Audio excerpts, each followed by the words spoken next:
Selamat pagi pendengar mahasiswa-mahasiswi yang sekarang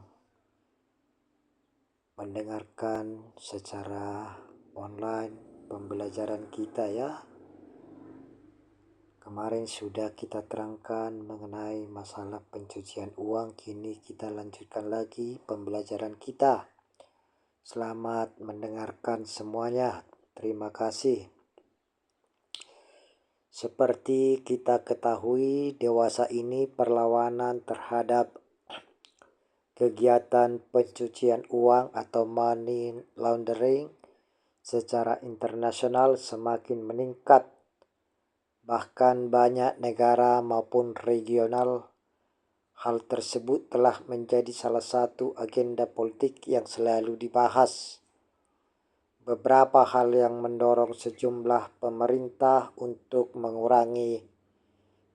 memerangi pencucian uang terutama adalah kepedulian terhadap kejahatan yang terorganisir atau organized crime yang hasilnya selama ini belum terjamah oleh peraturan perundang-undangan yang berlaku, di samping adanya tekanan internasional terhadap negara yang belum menerapkan rejim anti-money laundering dengan sepenuhnya, seperti yang dialami oleh Filipina dan Indonesia. Indonesia termasuk salah satu negara yang sangat menarik bagi pelaku pencucian uang. Beberapa faktor yang membuka peluang terhadap kegiatan pencucian uang antara lain masih berkembangnya sistem keuangan di Indonesia dan diberlakukannya ketentuan rahasia bank bagi nasabah, penyimpan dan simpanannya di bank. Di samping itu, sistem pembayaran di Indonesia yang masih menitik beratkan pada transaksi yang bersifat tunai yang memungkinkan seseorang untuk membawa uang kertas asing dalam jumlah besar ke Indonesia dan menukarkannya dalam bentuk rupiah. Secara singkatnya, pencucian uang atau money laundering adalah tindakan suatu entitas dalam menyembunyikan sumber dan kepemilikan sesungguhnya dari kekayaan atau aset yang berasal dari kegiatan ilegal. Kegiatan pencucian uang adalah suatu hal yang sangat membahayakan. Untuk lebih jelasnya, maka harus dipahami bahwa uang atau dana yang menjadi objek dalam pencucian adalah uang atau dana yang didapati dari kegiatan yang melanggar hukum seperti perdagangan narkotika, psikotropika, penyelundupan, perdagangan anak dan wanita, kejahatan perbankan, penculikan, terorisme, penggelapan, korupsi, dan lain-lain. Kita coba membahas masalah dasar hukumnya ya. Money laundering yang diterjemahkan pencucian uang dalam Undang-Undang Nomor 8 Tahun 2010 tentang pencegahan dan pemberantasan tindak pidana pencucian uang didefinisikan sebagai setiap orang yang menempatkan, mentransfer, mengalihkan, membelanjakan, menghibahkan, menitipkan, menerima, membawa ke luar negeri, mengubah bentuk, menukarkan dengan mata uang, surat berharga atau perbuatan lain atas harta kekayaan yang diketahuinya patut diduga merupakan hasil tindak pidana. Berlakunya Undang-Undang Nomor 15 Tahun 2002 tentang tindak pidana pencucian uang pada tanggal 17 April 2002 dibentuklah sebuah lembaga independen yang akan berperan besar dalam mencegah dan memberantas kegiatan pencucian uang di Indonesia. Berdasarkan ketentuan dalam pasal 18 Undang-Undang Nomor 15 Tahun 2002, maka dibentuklah Pusat Pelaporan dan Analisis Transaksi Keuangan yang disingkat dengan PPATK, yang berfungsi sebagai operator pelaksana dari Undang-Undang Nomor 15 Tahun 2002 tentang tindak pidana pencucian uang, sebagaimana telah diubah dengan Undang-Undang Nomor 25 Tahun 2003, serta perubahan terakhir dengan Undang-Undang Nomor 8 Tahun 2010 tentang pencegahan dan pemberantasan tindak pidana pencucian uang. Pusat Pelaporan dan Analisis Transaksi Keuangan atau PPATK merupakan sebuah lembaga yang berperan sebagai pengelola dana transaksi keuangan yang disediakan oleh penyedia jasa keuangan. Selain itu, PPATK juga berperan sebagai penyedia jasa informasi analisis transaksi keuangan yang mencurigakan. Nama generik lembaga sejenis PPATK secara internasional adalah Financial Intelligence Unit atau FIU, atau secara harfiah dapat diartikan unit intelijen keuangan.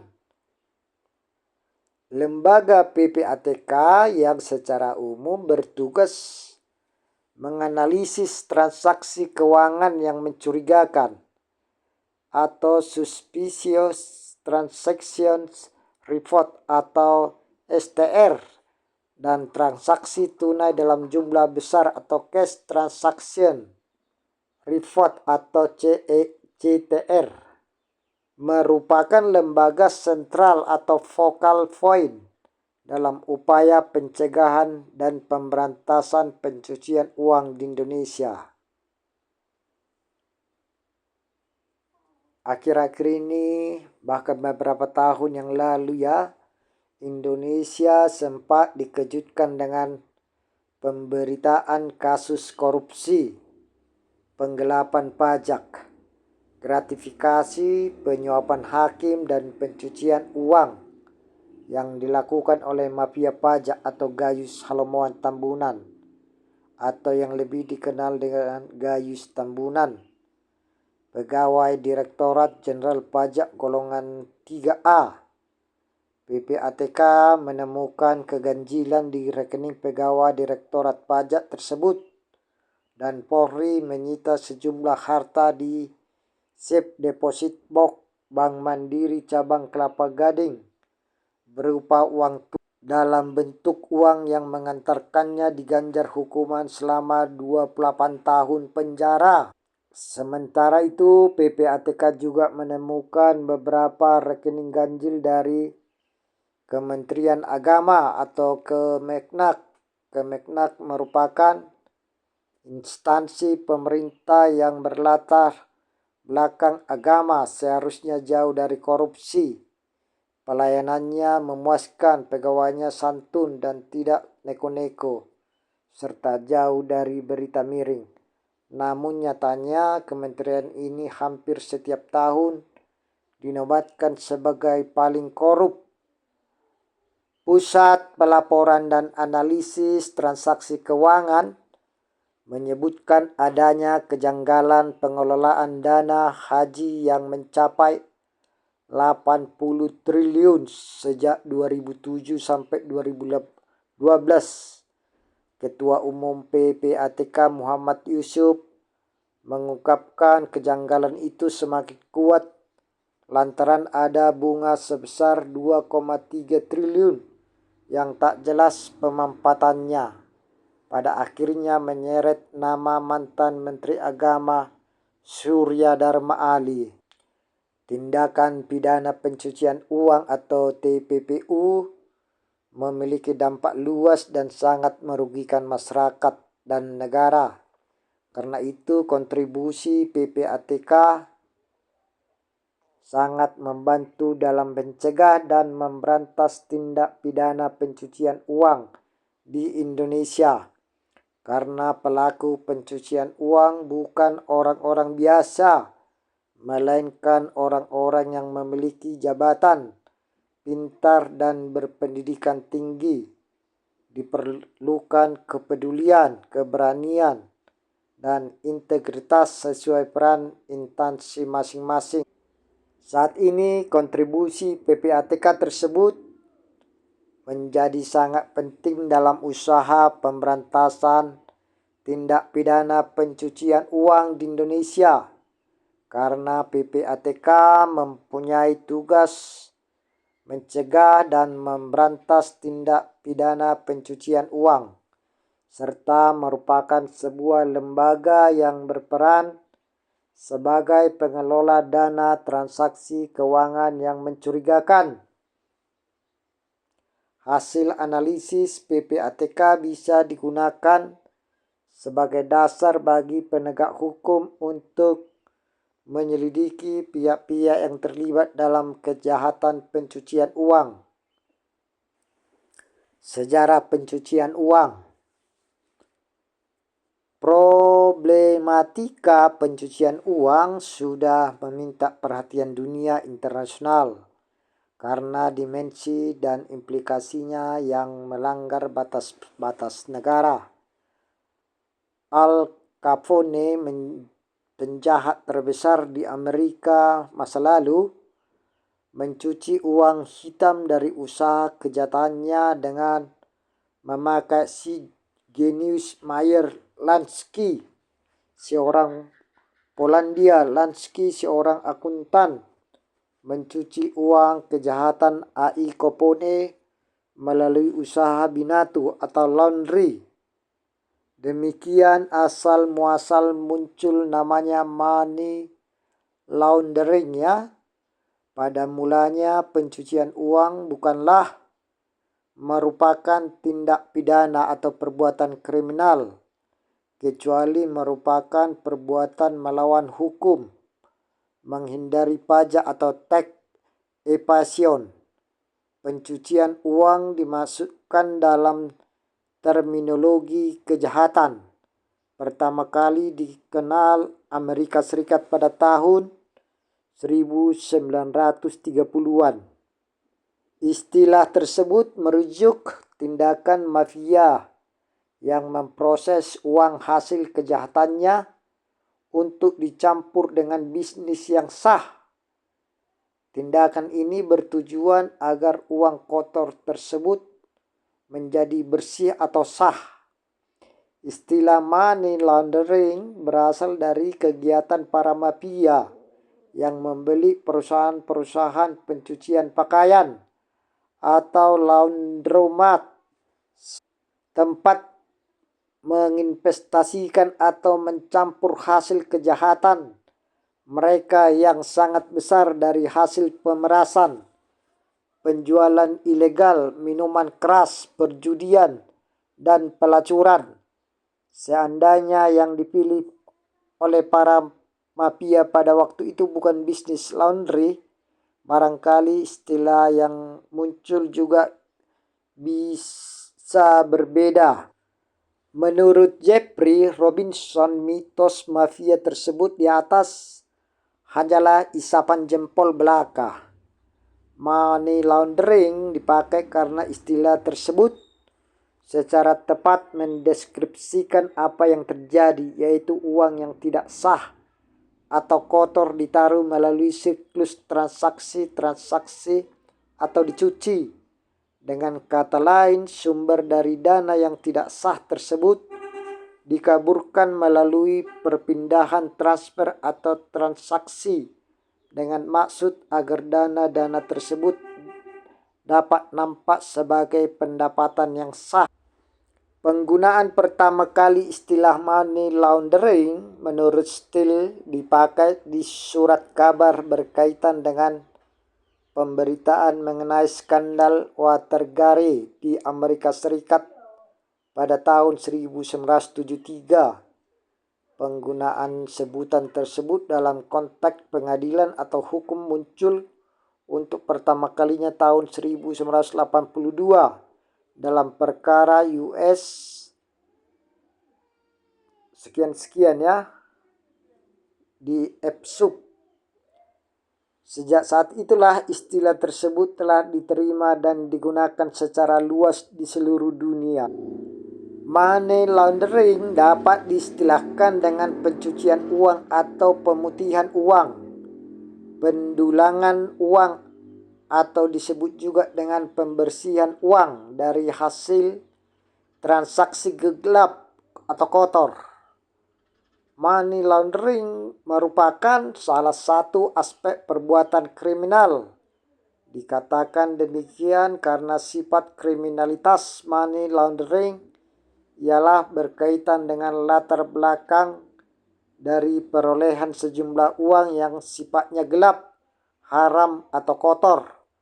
Lalu sejumlah uang kotor ini dikelola dengan aktivitas-aktivitas tertentu dengan membentuk usaha mentransfer atau mengkonversikannya ke bank atau valuta asing sebagai langkah untuk menghilangkan latar belakang dari dana kotor tersebut.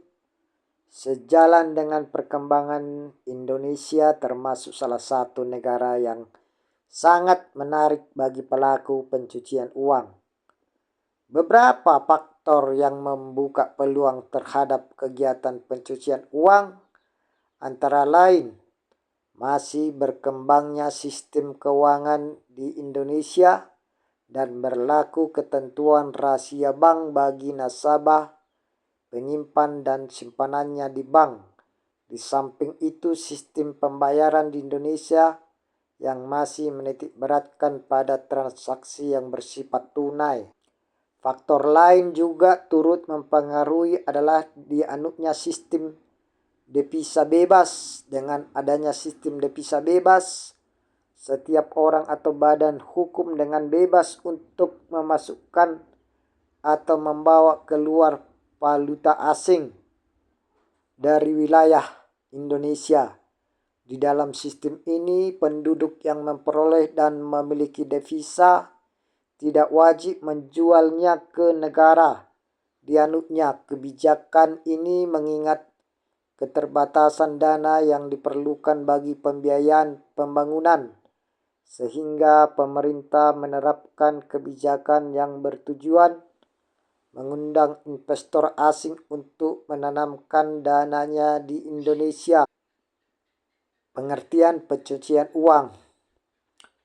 Pencucian uang pada umumnya diartikan sebagai suatu proses yang dilakukan untuk mengubah hasil kejahatan seperti hasil korupsi, kejahatan narkotika, perjudian, penyelundupan, dan kejahatan serius lainnya, sehingga hasil kejahatan tersebut menjadi nampak seperti hasil dari kegiatan yang sah karena asal-usulnya sudah disamarkan atau disembunyikan.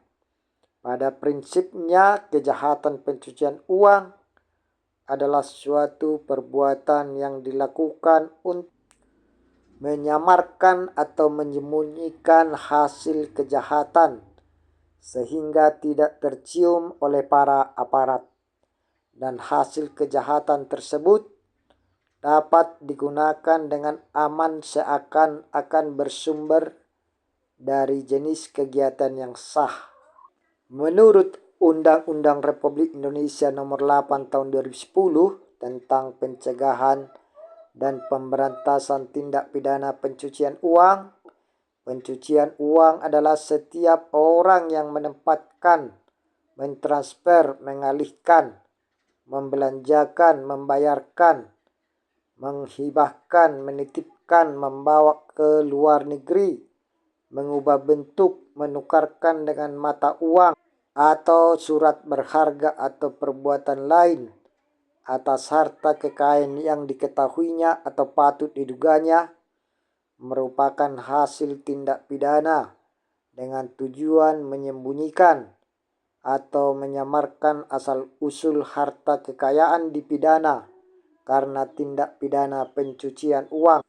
Hasil tindak pidana yang dimaksud di atas adalah harta kekayaan yang diperoleh dari tindak pidana seperti korupsi, penyuapan, narkotika, psikotropika, penyelundupan tenaga kerja, penyelundupan migran di bidang perbankan, di bidang pasar modal, di bidang perasuransian, kepabeanan, cukai, perdagangan orang, perdagangan senjata api gelap, terorisme, penculikan, pencurian, penggelapan, penipuan, pemalsuan uang, perjudian, prostitusi, di bidang perpajakan, di bidang kehutanan, di bidang lingkungan hidup, di bidang kelautan dan perikanan, atau tindak pidana lain yang diancam dengan pidana penjara 4 tahun atau lebih yang dilakukan di wilayah negara Kesatuan Republik Indonesia atau di luar negara Kesatuan Republik Indonesia. Tindak pidana tersebut juga merupakan tindak pidana menurut hukum Indonesia. Pencucian uang adalah perbuatan menempatkan, mentransfer, membayarkan, membelanjakan, menghibahkan, menyumbangkan, menitipkan, membawa ke luar negeri, menukarkan atau perbuatan lainnya atas harta kekayaan yang diketahuinya atau patut diduga merupakan hasil tindak pidana dengan maksud untuk menyembunyikan atau menyamarkan asal-usul harta kekayaan sehingga seolah-olah menjadi harta kekayaan yang sah.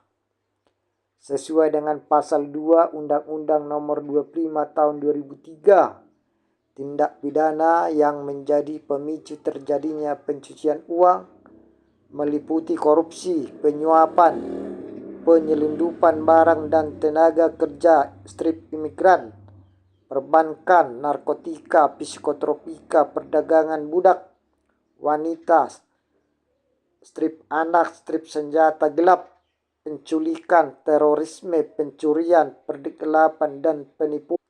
Apa yang dimaksud dengan pencucian uang atau money laundering? Tidak atau belum ada definisi yang universal dan komprehensif mengenai apa yang dimaksud dengan pencucian uang atau money laundering. Pengertian pencucian uang telah atau money laundering banyak dikemukakan oleh para ahli hukum. Di Indonesia, hal ini diatur secara yuridis dalam Undang-Undang Republik Indonesia Nomor 8 Tahun 2010 tentang pencegahan dan pemberantasan tindak pidana pencucian uang, di mana pencucian uang dibedakan dalam 2 tindak pidana. Tindak pidana aktif, yaitu setiap orang menempatkan, mentransfer, mengalihkan dan membelanjakan, membayarkan, menghibahkan, menitipkan, membawa ke luar negeri, mengubah bentuk, menukarkan dengan mata, uang atau surat berharga atau perbuatan lain atas harta kekayaan yang diketahuinya atau patut diduga merupakan hasil tindak pidana sebagaimana dimaksud dalam pasal 2 ayat 1 dengan tujuan menyembunyikan atau menyamarkan asal-usul harta kekayaan. Tindak pidana pencucian pasif, yaitu setiap orang yang menerima atau menguasai penempatan, pentransferan, pembayaran, hibah, sumbangan, penitipan, penukaran, atau menggunakan harta kekayaan yang diketahuinya atau patut diduga merupakan hasil tindak pidana sebagaimana dalam pasal 2 ayat 1. Hal tersebut juga dianggap sama melakukan pencucian uang, namun dikecualikan bagi pihak pelapor yang melaksanakan kewajiban pelapor sebagaimana diatur Undang-Undang Nomor 8 Tahun 2010 tentang pencegahan dan pemberantasan tindak pidana pencucian uang.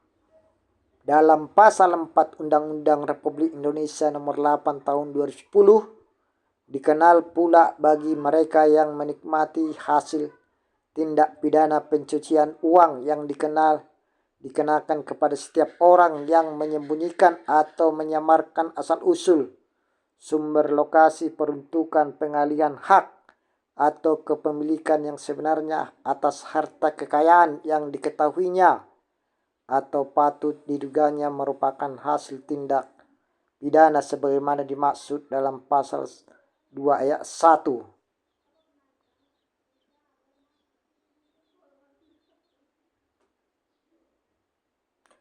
Hal ini pun dianggap sama dengan melakukan pencucian uang.